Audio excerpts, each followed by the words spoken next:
जब तक लठ नहीं आता, जब तक नाक में दम नहीं हो जाता, जब तक ये लोग सही काम नहीं करना चाहते, क्योंकि ईवीएम से इलेक्शन जीता है, ईवीएम से इलेक्शन जीतना चाहते हैं। इसलिए समझदार देश का नागरिक कोई ऐसी बात नहीं करेगा और ईवीएम के पक्ष में कोई नहीं, क्योंकि ईवीएम धांधली का अड्डा है। चुनाव आयोग लोगों के प्रश्नों से, अपोजिशन के लोगों से और जो कंप्यूटर के ज्ञाता लोग हैं उनके सामने आंखों में आंख नहीं मिलाना चाहता, उनका जवाब नहीं देना चाहता, उनके सामने मशीन का डिस्प्ले नहीं देखना चाहता। जो ज्ञानी लोग हैं उनसे बच के भाग रहा और इधर उधर गाँव में के लोगों को बेवकूफ़ बना के इधर उधर मशीन को घुमा रहा। देखो बैठी, चुनाव आयोग तो एजेंट है सरकार का एजेंट है। हाँ, शर्म आ रही है, क्या चुनाव आयोग है? नपुंसक लोग इकट्ठे हो रहे हैं। सुप्रीम कोर्ट के उन जजों का नाम लेने से भी अब देश के वकील पीछे नहीं हटेंगे। जो लोग देश के लोगों के फंडामेंटल राइट की परवाह किए बगैर सरकार के इशारे पे या सरकार के साथ मिली भगत करके केसों को लिंगर ऑन करते हैं और जो इम्पोर्टेंट केस है जनता के लिए उनको डिसाइड नहीं करते। आप धांधली करना चाहते हैं, आप बदमाशी करना चाहते हैं, आप लोगों को धोखा देना चाहते हैं, देश की डेमोक्रेसी खेलना चाहते हैं, आपके मन में अपराध मानसिकता है आपकी। सर्वे कराने वाले भी वही, चोरी करने वाले भी वही, ठगी मारने वाले भी वही, देश को गुमराह करने वाले भी वही। अब अपनी दुकान अपना माल और कुछ नहीं। नमस्कार दोस्तों, मैं ललित चौधरी और आप देख रहे हैं पीआरबी। आपको बता दें कि ईवीएम की लड़ाई जो है अब तेज़ी से शुरू हो गई है। लोगों ने सड़कों पर उतर करके इसका विरोध कर दिया है चालू, और कई तमाम संगठन जो है ईवीएम के विरोध में इस समय उतरे हुए हैं। और उन्होंने कहा है कि 22 फरवरी को हम लोग महाआंदोलन करेंगे और महाआंदोलन के बाद इस पर अगर फैसला नहीं लिया गया, बैलेट पेपर से चुनाव नहीं लिया गया एक्शन सरकार द्वारा, तो इस पर भी बहुत बड़ी कार्रवाई की जाएगी। बिल्कुल, ईवीएम वाला संयुक्त मोर्चा जो है वो किसान आंदोलन का समर्थन कर रहा है। किसान आंदोलन सारा का सारा ईवीएम हटाने के पक्ष में है। सब लोग आपस में मिल चुके हैं और ईवीएम हटेगी तो किसानों को भी एमएसपी तुरंत मिलेगी। क्या लगता है, ईवीएम हट पाएगी, ईवीएम बैन हो पाएगी? ईवीएम हटाना जरूरी है, ईवीएम हटा के ही एमएसपी मिलेगी। ईवीएम अगर नहीं हटेगी, ईवीएम बिना हटे एमएसपी किसानों को भी नहीं मिलेगी। ईवीएम के जिस तरीके से आप लोग मांग कर रहे हैं कि ईवीएम हट जाए, बैलेट पेपर से चुनाव हो जाए, तो समय जो है कम रह गया है, चुनाव का समय जो नज़दीक आ गया है, आचार संहिता लगने वाली है, ऐसे में क्या लगता है कि आप लोगों के फैसले हो पाएंगे? अरे समय तो पास हो रहा है, इतना इंपॉर्टेंट मुद्दा सुप्रीम कोर्ट में पड़ा है, सुप्रीम कोर्ट उसमें मार्च में डेट लगा रहा है। सुप्रीम कोर्ट को दिखाई नहीं देता क्या कि देश का इंपॉर्टेंट मुद्दा है? क्यों मार्च में डेट लगाई? कौन लोग हैं ये जो सरकार को प्रोटेक्ट करना चाहते हैं? अब सुप्रीम कोर्ट के वकील अंदर से पूछोगे तो सब लोग आपको नाम भी बता देंगे कि सुप्रीम कोर्ट के वकील अब ये पूरे देश के वकीलों को दिखाई देने लगा है कि कुछ हाई कोर्टों में, सुप्रीम कोर्ट में सरकार के एजेंट लोग बैठे हैं जजों के रूप में। वो सरकार को बचाने के लिए, सरकार के पक्ष में कुछ भी करने के लिए, लेट लतीफ़ी करने के लिए, महत्वपूर्ण लोगों के फंडामेंटल राइट से जुड़े हुए केसों को लेट लतीफ़ और लिंगर ऑन करने का काम कर रहे हैं। गांव-गांव में ईवीएम का प्रचार चालू कर दिया चुनाव आयोग ने, तो क्या इससे तो मान लिया जाए कि ईवीएम से ही चुनाव होंगे अगले जो हो रहे हैं? गुमराह कर रहे हैं, वो गुमराह कर रहे हैं।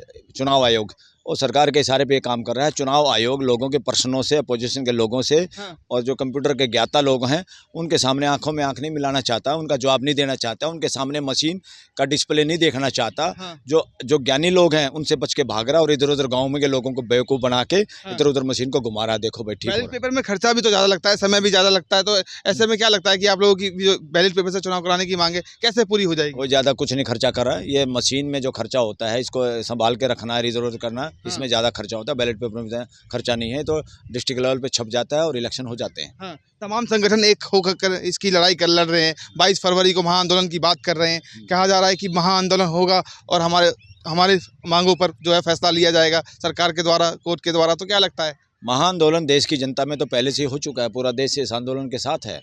चाहे कहीं भी सर्वे कर लो आप लोग, अब सड़कों पे आने की देरी है। किसान और ईवीएम मोर्चा दोनों सब मिलजुल के वो करेंगे तो किसानों को भी एमएसपी मिलेगी और ईवीएम भी हटेगी और सत्ता का परिवर्तन होगा और कोई मानवीय व्यवस्था स्थापित करने के लिए नए लोग आएंगे। ईवीएम के विरोध में सालों हो गए सर लड़ाई लड़ते हुए, लेकिन सफलता अभी तक नहीं मिली, तो क्या लगता है आगे मिल पाएगी? अरे वो इसलिए है, वो सरकार ये देख लेती है, सर्वे कर लेती है, इंटेलिजेंस एजेंसी यही बताने का काम करती है कितने लोग तैयार हैं कितने नहीं तैयार हैं।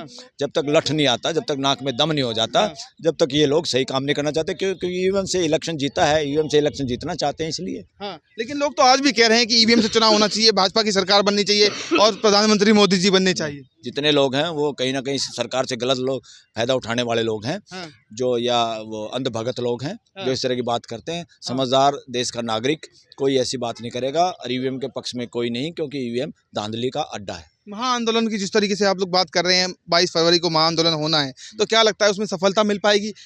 कोई बड़ा एक्शन निकल के आ पाएगा? बिल्कुल सफलता मिलेगी, जागरूकता का अभियान है। तो हाँ। सफलता मिलेगी। हाँ। सफलता तो मिलनी ही है। ये काम तो बंद होना है, ईवीएम तो बंद होनी है। दुनिया के देशों में बंद हो गई हाँ। और जहाँ टेक्नोक्रेट देश है उन्होंने बंद करी हाँ। और इवन कॉन्स्टिट्यूशनल कोर्टों ने बंद करवा दी जर्मनी में। हाँ। तो यहाँ की कोर्ट किस बात की इंतजार कर रही है? हाँ। कौन लोग हैं ये जो हाँ। टांग अड़ाना चाहते हैं?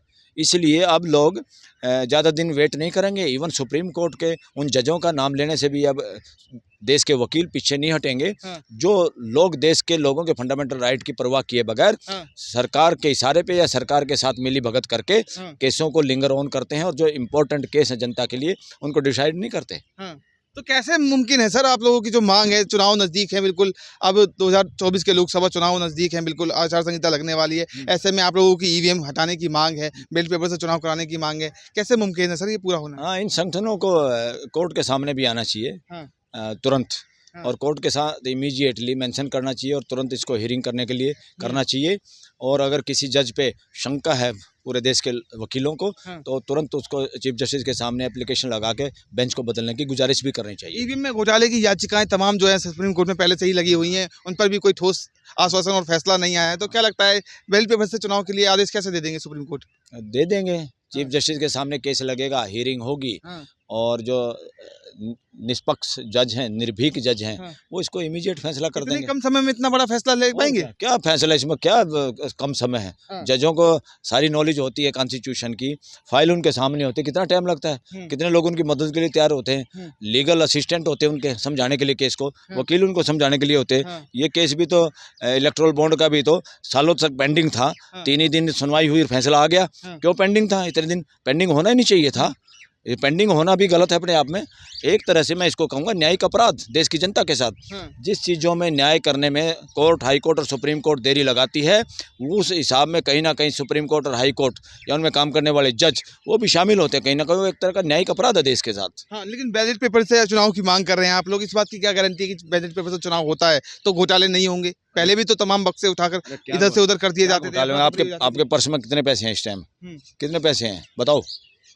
होंगे चंद रुपए, कुछ चंद रुपए होंगे। वो पर्स निकल जाए तो चंद रुपए जाएंगे ना। और आपका अगर अकाउंट हैक कर लिया जाए तो 1 मिनट में सारे पैसे चले जाएंगे। तो ईवीएम मशीन वो है सारे गायब करने के लिए। और वो आपका पर्स चोरी होगा, वो एफआईआर भी दर्ज होगी, कोई चोर पकड़ा भी जाएगा, सारा इलाज होगा उन बातों का। तो ये बैलेट पेपर से बहुत ही छोटे लेवल की गड़बड़ की आशंका है, जिसको पकड़ा भी जा सकता है, जिसका इलाज भी है। लेकिन चुनाव आयोग तो लगातार कह रहा है हम फ्री एंड फेयर इलेक्शन कराते हैं। चुनाव आयोग तो एजेंट है सरकार का एजेंट है। हाँ, शर्म आ रही है क्या चुनाव आयोग है? नपुंसक लोग इकट्ठे हो रहे हैं। वैसे संविधान की शपथ लेते हैं, देश के पैसे की तनख्वाह खाते हैं, देश के पूरे देश के पैसा उनके घरों में उनके बच्चे रोटियां खाते हैं और वो बकवास करते हैं, देश को गुमराह करने की बात कर रहे हैं। देश के लिए निष्पक्ष चुनाव के लिए काम करते हैं, आप कह रहे हैं? निष्पक्ष के लिए करते हैं ना, निष्पक्ष कर तो नहीं रहे। निष्पक्ष नहीं है। निष्पक्ष करने होते तो प्रधानमंत्री को चुनाव आयोग पे उंगली उठा रहे हैं और सारा देश उठा रहा है, मैं क्या उठा रहा हूँ? पार्लियामेंट को इतना बेहुदा कानून और प्राइम मिनिस्टर को इतना बेहुदा कानून लाने की जरूरत नहीं थी सुप्रीम कोर्ट के बावजूद कि अपना जेब वाला कोई रबड़ स्टैंप इलेक्शन कमीशन क्यों बनाना चाहते हैं लोग? क्यों बनाना चाहते हैं बताइए? इसका मतलब आप धांधली करना चाहते हैं, आप बदमाशी करना चाहते हैं, आप लोगों को धोखा देना चाहते हैं, देश की डेमोक्रेसी खेलना चाहते हैं। आपके मन में अपराध मानसिकता है आपकी, इसलिए तो। हाँ, अदरवाइज तो इंडिपेंडेंट लोगों का चुनाव होता, उसमें एक आदमी इंडिपेंडेंट चीफ जस्टिस भी रखा जाता देश का। हम ये नहीं कहते सारे चीफ जस्टिस भी ईमानदार होंगे, मगर कम से कम लोगों को ये तो रहे कि भाई 3 आदमी हैं, अलग अलग आदमी हैं, कुछ ना कुछ अच्छा होगा, फैसला अच्छे लोगों की भर्ती होगी इलेक्शन कमीशन में। अब तो सारा का सारा जेब में है प्राइम मिनिस्टर की, जिसको जी करे बना दे, जिसको जी करे हटा दे। मोदी जी कह रहे हैं जो है भाजपा जो है 370 सीटें लाएगी और एनडीए 400 पार जाएगा। बकवास कर रहे हैं, बकवास एकदम झूठ। जनता के प्रति उन्हें विश्वास है कि उन्हें वोट मिल देगी जनता और सत्ता में फिर लेकर आएगी। जनता के प्रति नहीं, उनको घंटा विश्वास, उनको है ईवीएम पे विश्वास, अपनी ठगी ठोरी पे विश्वास, और कोई विश्वास नहीं। अच्छा, तो घोटालेबाज सरकार बता रहे हैं आप? घोटालेबाज। अगर 2019 के इलेक्शन की सही जांच होती और देश की कोर्टों में दम होता, हाई कोर्ट और सुप्रीम कोर्ट में, तो अवैध हो जाती सरकार। जिस तरह के 2019 का जो इलेक्शन हुआ था, 370 सीटों पे वोटें ज़्यादा मिली, एमपी के 370 क्षेत्रों में, लोकसभा क्षेत्रों में, तो कैसे हो गया भाई? किसको बेनिफिट मिला उसका? क्यों ऐसा हुआ? अगर उसकी जांच होती तो संवैधानिक कोर्ट देश में राज कर रही है। तमाम संगठन जो है ईवीएम का विरोध में उतरे हुए हैं, तो क्या लगता है उन्हें सफलता मिल पाएगी सर? जिस तरीके से आप लोग जो कह रहे हैं कि सफलता मिलनी चाहिए और मांग रखनी चाहिए, सरकार को एक्शन लेना चाहिए। अरे मिलनी चाहिए, मिलेगी। अच्छा, और क्या? एक गलत काम कैसे लगता है आपको? गलत काम का विरोध कर रहे हैं हाँ। और गलत काम में देर सवेर पूरा देश साथ खड़ा होता है। देश इस वक्त समझ रहा है, देश को सब पता है। देश मोदी जी के साथ खड़ा है सर। नहीं, देश को मोदी जी के कोई साथ नहीं, हाँ। कोई उसके साथ नहीं है। वो उनको खरीदना चाहते हैं, उनके ज़मीर को खरीदना चाहते हैं। हाँ। 5-10 किलो राशन दे के, कुछ लोगों किसानों को 2-4 हज़ार रुपये 6 हज़ार रुपये साल में दे के, हाँ। कुछ लाडली बहना फलाने बहना ये कर आके ड्रामा लोगों को ऐसा लगेगा कि इन लोगों ने वोट दी होगी। हाँ। वो कोई वोट नहीं दे रहा, हाँ। सबको पता है ये किसी के बाप का पैसा नहीं है, देश का पैसा है। वो जानबूझ के ईवीएम में गड़बड़ करके जीत लेंगे। लोग ये सोचते रहेंगे उन्होंने दी होगी, कोई सोचेगा इन्होंने दी को। वो देश में गड़बड़ करने के बाद देश में जन आंदोलन ना खड़ा हो, हाँ। उसके लिए कर रहे हैं ऐसा। जनता के लिए आज भी पहली पसंद है प्रधानमंत्री के तौर पर मोदी जी। नो, गलत हाँ। गलत सर्वे है ये। आज अच्छा। सर्वे करा लो, उनका नंबर नहीं है कहीं भी। हाँ। कहीं भी नंबर नहीं है। नहीं। लेकिन वो तो कह रहे हैं तीसरी बार आएंगे तो सारी समस्याओं का समाधान हो जाएगा। अरे सर्वे कराने वाले भी वही, चोरी करने वाले भी वही, हाँ। ठगी मारने वाले भी वही, देश को गुमराह करने वाले भी वही। अब अपनी दुकान अपना माल, हाँ। और कुछ नहीं। हाँ। ये सब सर्वे वर्वे बकवास। सब बकवास है। बकवास। ठीक है, ये तो एडवोकेट बलराज मलिक जी जिन्होंने अपनी बातों को रखा और बताया कि ईवीएम को है बैन कराना चाहिए, बैलेट पेपर से चुनाव होना चाहिए। और महाआंदोलन के समर्थन में भी इन्होंने कहा कि महाआंदोलन से जो है लोगों की मांग मानी जाएगी, सरकार को उखाड़ फेंकेंगे, ईवीएम को उखाड़ फेंकेंगे। वीडियो आपको पसंद आई हो तो लाइक सब्सक्राइब से जरूर कीजिए। मैं PRB से ललित चौधरी, नमस्कार।